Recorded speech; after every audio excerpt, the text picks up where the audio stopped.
Apa saja yang kemudian menjadi faktor kita untuk menjadi orang-orang yang diwajibkan mandi misalkan. Qala Rasulullah sallallahu alaihi wasallam an Ibnu Umar, "Idzal taqal khitanani wa ghabatil hasyafatu faqad wajabal ghusl anzala aw lam yunzil." Yang pertama ialah ketika orang itu bertemu dua alat kemaluan bertemu, kemudian secara implisit kalau bahasanya itu ujung daripada apa yang kita miliki, kemaluan kita berada di dalam farjinya seorang perempuan, disitulah faqad wajabal ghusl, maka disitu wajib mandi. Dalam perkara tersebut dia keluar ataupun tidak keluar mani. Ketika orang itu memasukkan alat kelamin, maka keluar atau tidak keluar, maka dia wajib mandi. Berbeda ketika kasuistiknya ketika kita dalam keadaan tidur kemudian bermimpi. Idza staiqadha ahadukum min naumihi fara'a balalan wa lam yara annahu talama igtasalah, wa idza ra'a annahu ihtalama wa lam yara balalan fala ghusla alaihi. Sederhananya gini, ketika ada orang yang tidur kemudian bangun-bangunnya dia kemudian merasakan ada cairan sesuatu, yang cairan sesuatu itu ya baunya kayak gitulah, pahamlah, yeah? Lengketnya, anunya, baunya itu, maka itu dia merasa bermimpi atau tidak, maka dia tetap mandi. Ketika orang itu kemudian dia bermimpi tapi tidak mengeluarkan mani, kalau yang pertama dia keluar mani, kemudian dia bermimpi tapi tidak keluar mani, maka ketika dia bangun tidak mendapati sesuatu walaupun dia bermimpi, maka dia tidak wajib mandi. Nah, berarti yang kedua itu adalah orang yang khurujul mani, orang yang keluar mani. Ini yang kemudian harus kita pahami bahwa mani itu keluarnya bisyahwatin, dengan syahwat. Tapi ada yang kemudian sebelum itu biasanya yang keluar di antara kita itu ada, selain kencing dan mani itu ada namanya madi dan wadi. Madi dan wadi ini tidak suci, dia posisinya najis. Tapi orang keluar madi dan wadi dia posisinya tidak tidak mandi tapi wajib wudu. Karena posisinya najis, maka sesuatu yang ada itu harus dibersihkan. Adanya di situ. Kalau mani itu ya yang seperti kita tahu itu ada baunya, apa agak nyengat-nyengat sedikit, lengket kan gitu. Nah, itu insyaallah sudah sama Bapak sama paham di situ. Itu berlaku buat siapa? Idza wajadatil mar'atu fil manami ma yajidur rajulu faltaghtasil. Itu juga berlaku bagi perempuan. Ketika perempuan sama, ketika yang terjadi pada laki-laki itu, maka juga dia wajib mandi. Wajib mandi bagi laki-laki itu di luar konteks yang tadi, dua hal tadi itu ada satu yang sama, Pak. Jadi laki-laki kalau sudah sampai pada di situ dia juga harus wajib mandi. Wal mauta, orang yang mati. Tapi yang terakhir ini Pak tidak bisa mandi sendiri. Kalau yang dua tadi bisa mandi sendiri. Tapi yang ketiga ini tidak bisa mandi sendiri, harus ada yang mandiin. Biasanya Pak Ustadz di sini. Iya Pak Ustadz. Fardu kifayah, okay? Nah ini wajib mandi. Laki perempuan kalau mati itu wajib mandi, tapi tidak bisa mandi sendiri. Tapi kalau sampean habis berhubungan suami istri atau habis mimpi kan bisa mandi sendiri. Khusus yang satu ini tidak bisa, sampean mati kok langsung berangkat mandi sendiri, tidak bisa. Maka di situ kita itu butuh muasyarah, butuh hubungan yang baik dengan sesama di antara kita. Takutnya kita meninggal tidak ada yang mandikan. Naudzubillah. Kok seluruh warga yang ada di sekitar sini sampai fardu kifayahnya itu merasa jijik dengan mayit kita. Naudzubillah. Makanya perbaiki muasyarah. Tapi kalau muasyarahnya baik, apapun penyakit kita pasti akan dilayani oleh orang-orang yang ada di sekitar kita. Yaitu kan cuma takut saja, Pak. Takut saja. Makanya penting bagi kita menjaga ukhuwah muasyarah kita di lingkungan kita. Ayo jaga, ayo guyub, ayo rukun. Jangan karena beda pilihan kemarin kok jadi berkelahi, nggak usah. Ya beda pilihan itu biasa. Yang terpenting itu kita tetap menjaga keguyuban dan kerukunan di antara kita. Ada kemudian yang tidak dimiliki oleh laki-laki tapi kemudian wajib mandi. Apa saja? Wa inqita'ul haidi wan nifasi wal wiladah.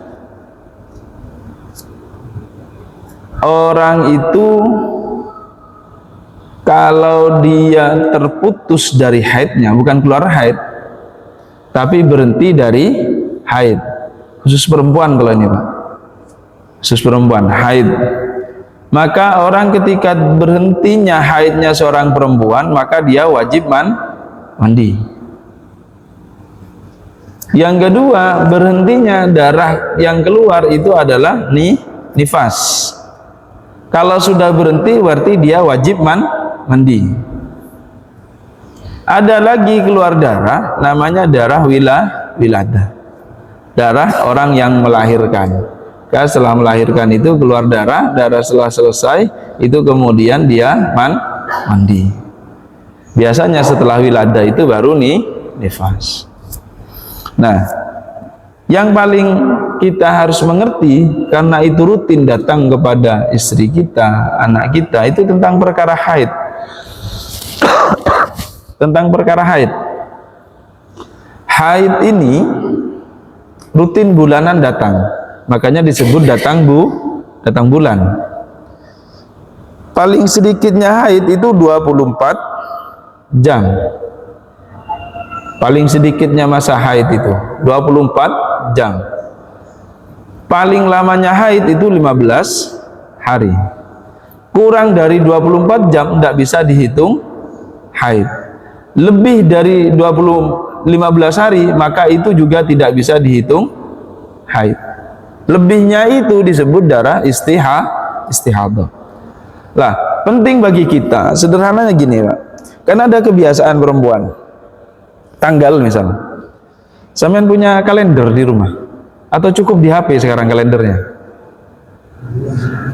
Pun ada. Alhamdulillah. Yang masih mempertahankan alhamdulillah, paling enggak ingat tanggungan lah. Setiap tanggal 1 bayar misalnya dilingkarin. Enggak gini. Kalender itu gini, Pak. Kalau orang dulu fungsikan kalender itu gini.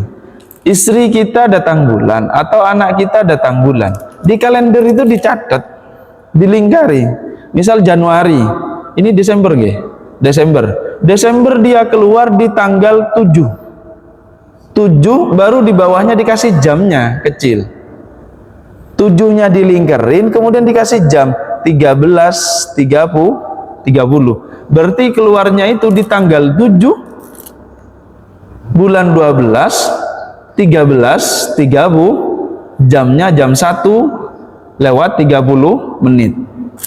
Okay.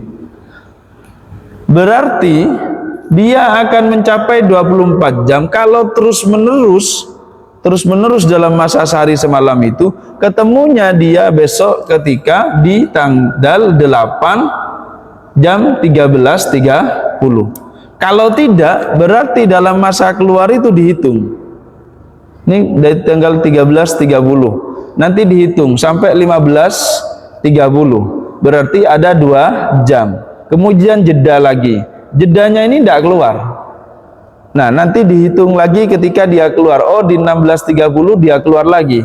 Berarti 15.30 sampai 16.30 itu masih dalam masa tunggu, masa berhenti.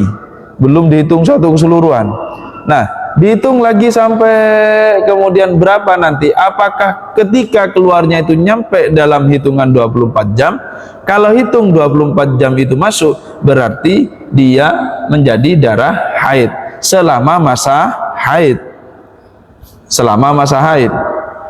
Karena ada yang terputus-putus itu, Pak. Nah, kalau terputus keluar hanya setengah jam, nanti besoknya setengah jam lagi, nanti diglobalkan selama beliau 15 hari itu.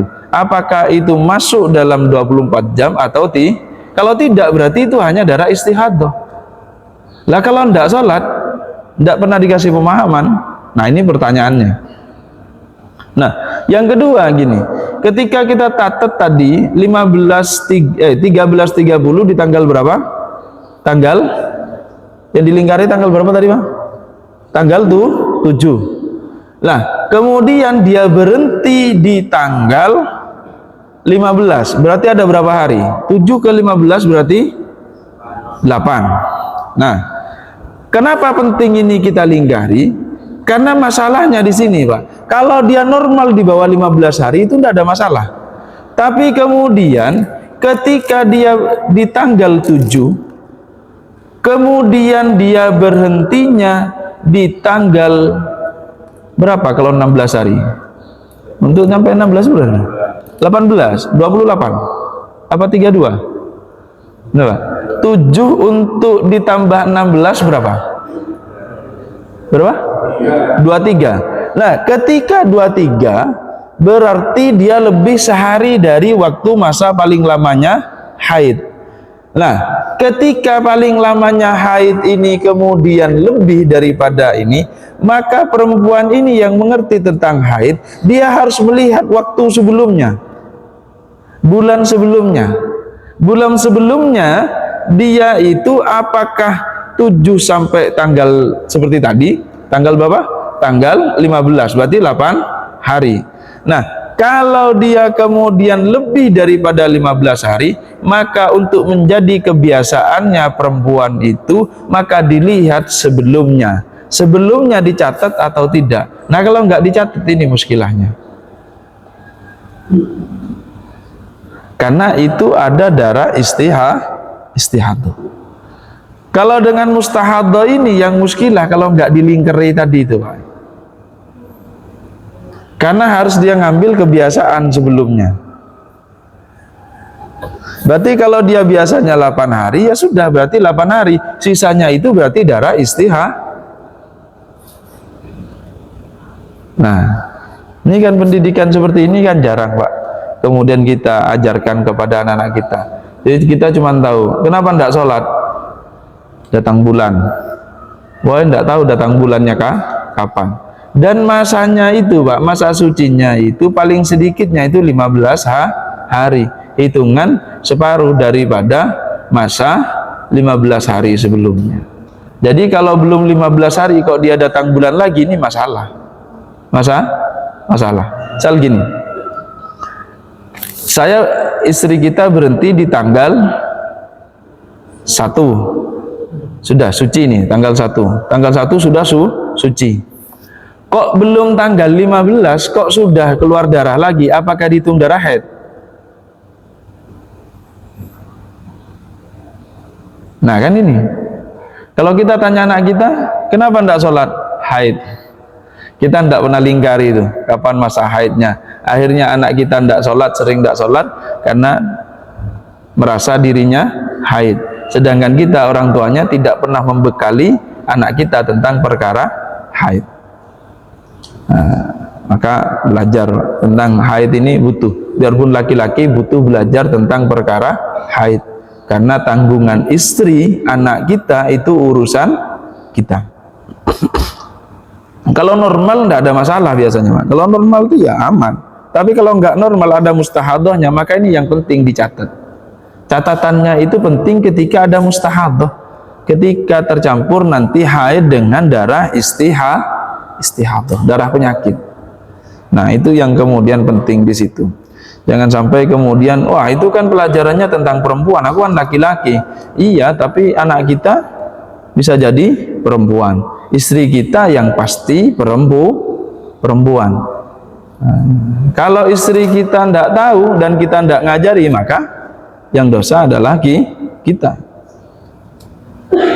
Nah, itu tidak tahu. Jenengan pernah cross check enggak ketika berhubungan selama pernikahan itu, berhubungan membangun muasyarah, hubungan di dalam internal keluarga, pernahkah kita bertanya tentang haidnya istri kita?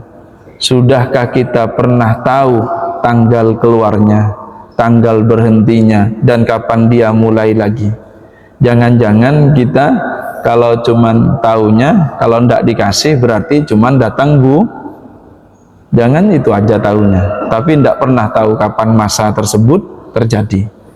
Karena berkaitannya bukan hanya tentang hubungan suami istri, tapi tentang ibadah, tentang perkara sholat kita.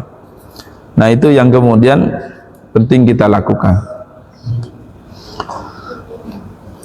Sedangkan kemudian syaratnya orang mandi itu cuma dua. Yang pertama yaitu an-niyatu, yaitu niat. Yang kedua wa isalul ma ila jamil basyarati wasya'ar, yaitu menyampaikan air kepada kulit ataupun rambut yang ada di tubuh kita. Artinya semuanya harus basah. Isalul ma harus teraliri oleh air itu saja. Dan kita harus tayakon di situ, yakin. Tidak usah terlalu sampai ambil kaca pembesar. Coba liatin di siniku misalkan, masih kering apa enggak? Kalau sudah yakin ya sudah ya, yakin berarti sudah selesai. Jangan sampai kemudian disuruh liatin ke temannya misalkan, ke saudaranya pakai kaca pembesar. Takutnya di siniku enggak basah misalkan. Ya enggak, yang penting sudah yakin kita sudah melakukan itu, ya yakin saja, tapi jangan sembrono maksudnya. Nah, ketika kita kemudian adus, mandi itu, kalau ada kotoran yang menempel, maka itu bersihkan terlebih dahulu. Karena siraman kita itu tidak menjadi siraman yang kemudian melakukan dua aktivitas, yaitu diniati mandi dan diniati izalatun najasah. Maka siraman pertama kalau memang ada najis itu adalah izalatun najasah, menghilangkan najis. Nah, setelahnya baru kalau sudah kita bersih dari najis, maka itu kemudian kita baru dianggap sebagai mandi. Jangan sampai kemudian ada kotoran di antara kita, ada najis yang menempel di antara kita niati mandi sekalian. Hendak bersihkan terlebih dahulu. Hendak boleh kemudian ketika kita mandi masih dalam keadaan masih ada najis yang menempel di antara kita. Nah, di situ hati-hati. Kalau untuk sunnah-sunnahnya hampir sama ya. At-tasmiyah. Cuman sebelumnya itu dianjurkan, disunnahkan wal wudu'u qablahu, yaitu melakukan wudu sebelum melakukan mandi. Nah, waddalku biasa memincat-mincat, wal mualah kemudian langsung diselesaikan secara sekaligus, wa taqdimul yumna 'alal yusra. Kenapa wal muallah itu juga disunnahkan? Karena gini Pak, ada kaidah yang mengatakan boleh mandi itu sebagaimana wudu itu yang dicicil itu Pak. Jadi biasanya kalau manten baru, anak-anak pondok pesantren itu kalau manten baru itu biasanya kalau malu sama mertua jam 12-nya kepalanya dulu, nanti habis subuhnya baru badan. Jadi ketika mandi yang habis mau subuhan itu kepalanya sudah tidak disiram lagi. Jadi kayaknya tidak atus gitu. Padahal sebelumnya sudah disiram sudah. Nah, di situ. Itu triknya anak-anak yang anak-anak pondok biasanya kalau awal nikah itu biar tidak malu sama mertua. Kalau di sini kan tidak. Di sini kalau tidak basah malah wah ini beneran laki-laki apa enggak kan gitu kan. Mantuku ini laki-laki beneran atau tidak. Tapi orang dulu biasanya, anak-anak dulu yang baru nikah itu biasanya malu-malu Pak kalau ketemu mertua atau keluarga, karena biasanya ngumpul masih banyak keluarga di situ. Nah itu boleh di apa namanya? Boleh dijeda. Artinya ambil yang mana dulu misalkan. Boleh dijeda, tapi sunnahnya mualah langsung sekaligus. Wa taqdimul yumna 'alal yusra, tetap kemudian mendahulukan yang kanan daripada yang kiri.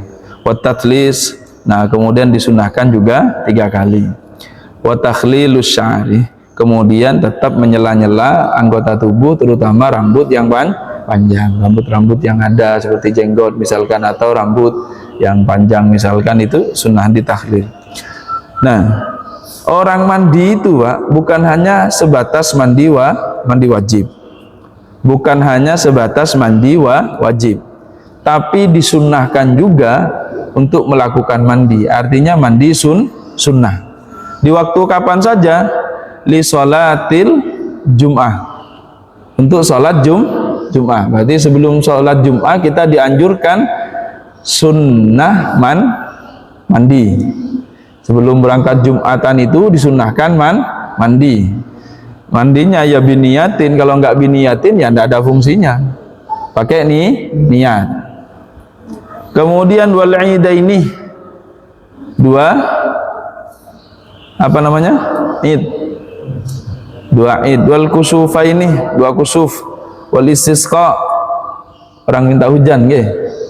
Salat sebelum istisqa disunahkan mandi. Wali ghuslil mayyiti, orang yang mau mandikan mayit.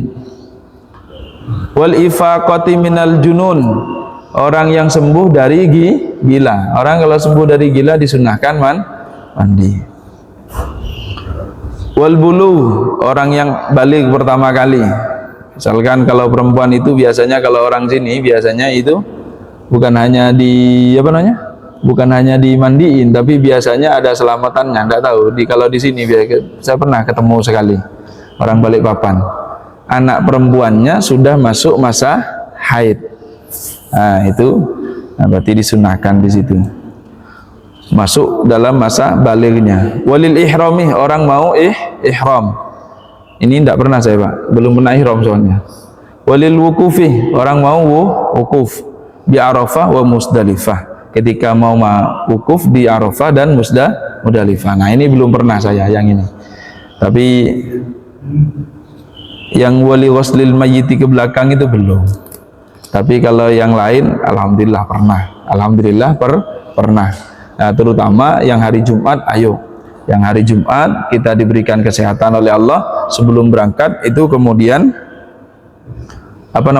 mandi terlebih dahulu. Nah, pentingnya mandi kemudian menyampaikan kepada seluruh yang ada di antara tubuh kita, jangan sampai ada sisa, karena man taraka maudi asyaratin min janabatin lam taghsilha fa'ala biha kadza wa kadza minan nar. Maka orang yang meninggalkan sesuatu baik dalam bentuk rambut min janabatin, dari orang yang junub, lam taghsilha, kemudian tidak membasahi atau mengadusi dari hal tersebut, fa'ala biha kadza wa kadza minan nar, maka nanti akan dilakukan seperti ini dari api neraka. Artinya akan diazab oleh Allah kalau ada sesuatu yang kemudian intah takul li sya'ratin janabatin, maka panjurannya faghsilus sya'rah wa angkul basyarah, maka di situ kemudian apa yang ada di antara kita itu harus basah secara keseluruhan. Kalau tidak basah keseluruhan, maka kemudian nanti kada wa kada minan nar. Dan orang kalau junub Pak, orang kalau junub pengen ronde kedua, maka dia disunnahkan untuk melakukan wudu. Idza ata ahadukum ahlahu thumma arada ay ya'uda falyatawadda bainahuma. Kalau orang sudah melakukan ronde pertama, pengen ronde kedua, maka falyatawadda bainahuma. Di antara ronde pertama dan kedua itu disunnahkan melakukan wudu. Nah, nggih. Kalau mau, tapi jarang, biasanya jarang. Biasanya kalau sudah selesai. Kalau sudah selesai, yang sering itu biasanya bukan ronde kedua, tapi karena kecapean pengen makan dan pengen minum. Sama idza kana junuban fa arada ayyakula aw yanama tawaddaa wudu'ahu lis-shalah. Maka ketika orang itu pengen makan sedangkan dia dalam keadaan junub, atau dia pengen karena kecapean, misalkan pengen langsung tidur, maka itu dianjurkan untuk melakukan wudu. Sedangkan kita langsung Pak, kita ini biasanya junub nggak junub langsung geletak, haus junub nggak junub langsung minum. Hati-hati, hati-hati, jangan sampai kemudian kita mengentengkan. Ayo, kalau ndak bisa langsung mandi, minimal wudu. Kok wudu aja susah. Makanya kalau kami dulu dian itu Pak, sederhana orang tua ngajarin itu. Kalau kamu dalam keadaan junub kok makan, itu qoribun minal fakri, kamu itu dekat dengan kefakiran, akhirnya takut. Nggak dikasih dalil macam-macam, nggak sampai yang kayak gini, nggak, cuma dikasih kalau kamu itu junub makan nanti fakir, ya takut. Nah, setelah ngaji-ngaji lama-lama, oh ndak boleh memang kalau junub itu langsung beraktivitas, langsung makan, langsung tidur, ndak boleh. Kalau pengen berarti dia harus wudunya sebagaimana kita untuk sholat. Ya sebagaimana kita wudu, ndak ada yang dikurangi, ndak ada yang ditambahi. Nah, itu maka kalau sudah tahu diamalkan. Jadi kalau bahasa sederhananya, pengen melakukan aktivitas sedangkan kita dalam keadaan junub, usahakan kalau belum mandi itu melakukan wudu. Nah, jangan sampai kemudian kita melakukan sesuatu, terlebih kita melakukan hal-hal atau mengentengkan tentang perkara tentang adus ini. Karena ada sebuah cerita di dalam kitab ini, ada sebuah hikayah. Dulu ada orang yang menyaksikan seseorang dalam kematiannya, dari awal disaksikan, dari awal kematiannya sampai ke pemakamannya. Nah, ketika sampai ke pemakaman itu tiba, ada hewan. Dari awal itu ada hewan seperti kucing, diusir pergi balik lagi, diusir pergi balik lagi, sampai ke pemakaman ada ini kucing. Jadi orang-orang itu memandang, oh ini kayaknya tidak bisa dihindari ini hewan ini. Akhirnya tetap dilakukan pemakaman. Ketika selesai dimakamkan, maka yang terdengar oleh orang-orang yang mengantarkan jenazah itu seakan-akan daging yang ada di dalam tubuh yang sudah dimakamkan itu, tubuh yang dimakamkan tadi itu seakan-akan dikerus-kerus sama hewan tadi itu. Maka datang orang yang melayat tadi itu, diantaranya kemudian datang kepada istrinya, maka bertanya, apa yang dilakukan oleh suamimu?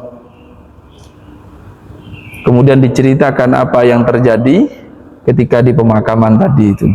Maka faqalat, maka berkata siapa? Istrinya orang yang dimakamkan tadi, kana la yaghtasilu minal janabah, suami saya ini biasa tidak mandi dari junubnya. Nah, ini yang kemudian menjadi ancaman kepada kita. Kalau kita sudah junub, sudah merasa junub dan tahu dalam keadaan junub, segerakan untuk mandi. Jangan menyegerakan sesuatu aktivitas, segerakan untuk mandi. Takutnya kita lupa. Takutnya kita lupa. Lupa apa? Lupa di dalam perkara bahwa ketika orang junub itu banyak keharaman yang kalau dilakukan menjadi sebuah keharaman. Wa yahrumu bil haidi wan nifasi asyratu asya, as-salatu wat tawafu. Ini juga berlaku untuk yang ini, untuk apa namanya, orang junub. Kalau untuk orang junub, wa khutbatul jum'ah, khutbah jum'ah, wa masul mushaf, kemudian memegang mushaf, wa hamluhu wal lubthu fil masjid, wa hamluhu, kemudian orang berada apa namanya, membawa mushaf, wal lubthu fil masjid wal umburu fihi nakhafat talwithuhu. Nah, ini yang kemudian wal lubthu fil masjid, ini kemudian bagi orang-orang yang junub atau haid. Tapi tambahannya bagi orang haid, in khafat wal umburu fihi in khafat talwithahu, kalau takut netes, mengotori. Nah, wa qiraatul Quran, dan membaca Al-Quran. Kalau orang haid itu tidak diperbolehkan baca Quran. Ada ikhtilafnya. Ikhtilafnya itu boleh baca Quran, boleh baca Quran, tapi tujuannya bukan untuk membaca Al-Quran. Untuk apa? Bagi hafidhah itu orang yang hafal Quran, biasanya mereka memang pikirannya itu pikirannya pakai Al-Quran. Tujuannya berzikir. Orang junub misalkan baca Quran itu kan tidak boleh. Tapi kalau apa namanya, niatnya membaca Al-Quran itu tidak boleh. Ikhtilafnya itu nanti kalau orang seperti orang haid, untuk apa namanya, hafidhah, orang yang hafal Quran, itu biasanya takut hilang hafalannya, biasa mereka dijadikan zikir, zikir. Bukan niat membaca Al-Quran, tapi sudah dijadikan zikir. Maka kalau tujuannya zikir, bukan tujuan untuk membaca Al-Quran, maka itu boleh. Boleh, khusus hafidhah. Kalau seperti anak kita tidak hafal Quran, tidak usah macem-macem. Artinya apa? Meninggalkan perkara yang dilarang itu adalah sebuah ibadah. Wassaumu, orang yang haid nifas itu tidak boleh berpuasa. Berarti orang yang haid kok tidak berpuasa, itu berarti ibadah. Ibadahnya orang yang haid itu dengan cara tidak berpuasa. Ibadahnya. Malah kalau dia berpuasa menjadi haram. Itu namanya. Maka jangan sampai kemudian apa namanya, melakukan hal-hal yang dianggapnya wah ini kan ibadah. Iya ibadah, tapi kalau bagi kita haram maka jangan dilakukan. Bagi kita haram jangan dilakukan. Dengan meninggalkan ibadah tersebut berarti kita telah melakukan ibadah. Nah, ini yang terpenting. Karena banyak orang yang kemudian menganggap wah ini orang puasa saya tak ikut puasa. Kalau cuman ikut tidak makan itu ya tidak apa-apa, tapi kalau niat puasa itu tidak boleh, haram.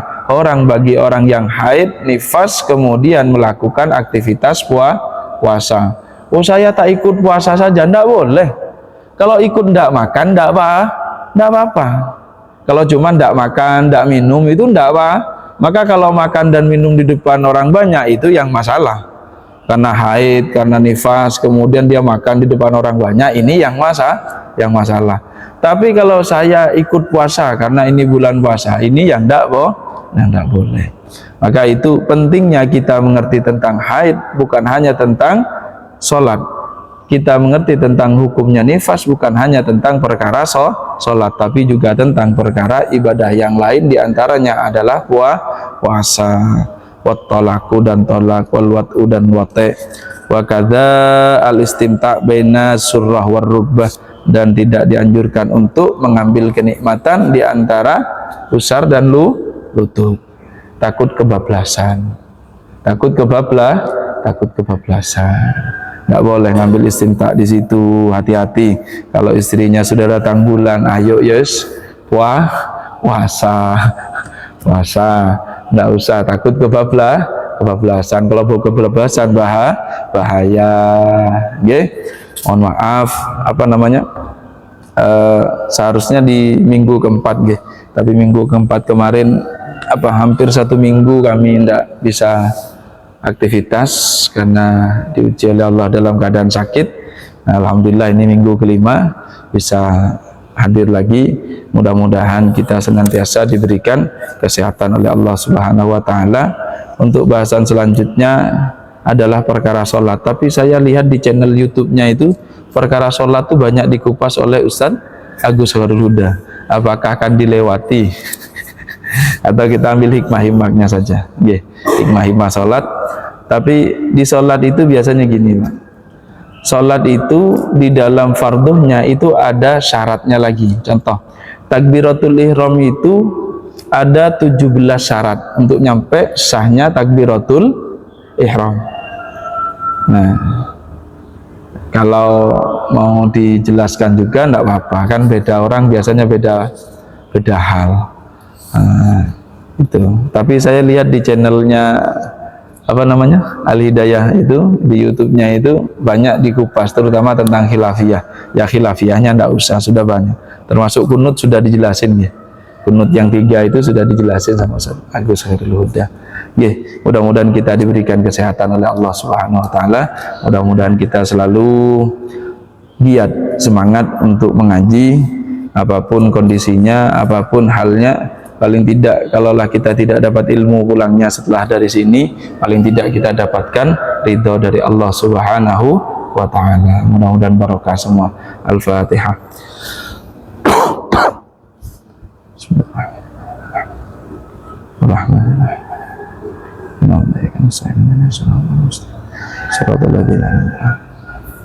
Bismillahirrahmanirrahim. Alhamdulillah rabbil alamin. Hamdan syakirin hamdan nabiyyina kafi mazidah. Ya Rabbana lakal hamdu kama yanbaghi li jalali wajhika wa sultan. Allahumma salli wa sallim ala sayyidina Muhammad wa ala ali sayyidina Muhammad. Allahumma yassir lana umurana wa raddina wa dunya wa Allahumma ij'alna minal muta'allimin waj'alna minal mu'allimin waj'alna minal muta'amilin. Innaka anta 'allamul ghuyub ya Allah ya Rahmanir Rahim. Irhamna wa la tu'adzibna ya Allah. Min 'adzabil dunya wa min 'adzabil qabri wa min 'adzabil akhirah. Rabbana ighfir lana dhunubana wa liwalidayna warhamhum kama rabbawna shighara. Rabbana atina fid dunya hasanah wa fil akhirati hasanah wa qina 'adzabannar. Sallallahu alaihi wasallam Muhammad. Walhamdulillahi rabbil alamin. Terima kasih banyak, kurang lebihnya mohon dimaafkan. Wallahul muwaffiq ila aqwamit thoriq. Wassalamualaikum warahmatullahi wabarakatuh.